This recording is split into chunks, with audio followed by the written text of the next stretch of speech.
এটা অধিকার তোমাদের খাওয়ার আছে, তোমরা খাবা। এই বাজার থেকে যেসব দালালের আছেন, আপনারা খুব সহজেই এই ছেলেদের অধিকারের জায়গা দখল করবেন না। আর যদি করেন তাহলে এই ক্ষুধার্ত ছেলেরা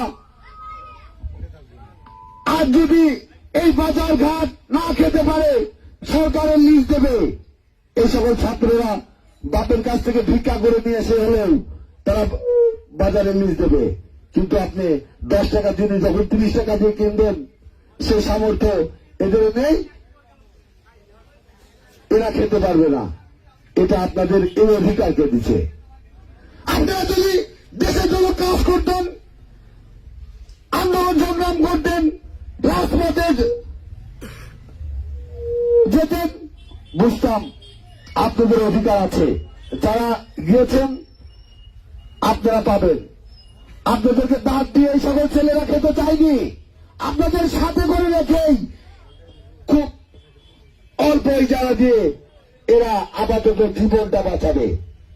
সরকার প্রশাসন এগুলো অপেক্ষা করে তোমরা দেশকে স্বাধীন করতে পেরেছ, সেহেতু এই সকল দালালেরাও দালালদের প্রতিহত করেই তোমাদেরকে এই অধিকার ফিরিয়ে আনতে হবে। রাজি আছো না সবাই? আমি দলের ঊর্ধ্বতম কর্মকর্তাদের দৃষ্টি আকর্ষণ করছি যে আজকে যে সকল ছাত্র নির্যাতিত, যে সকল আন্দোলনকারী ভাত পাচ্ছে না, যে সকল আন্দোলনকারী আজকে টাকার অভাবে বেরোতে পারছে না, আপনারা অবশ্যই এই সকল ছাত্র, এই সকল কর্মী, এই সকল দলপ্রেমী মানুষদের দিকে লক্ষ্য রাখবেন। আন্দোলনের সঙ্গে যারা সম্পৃক্ততা ছিল তারাই এইগুলো খাবে, যে দলেরই হোক।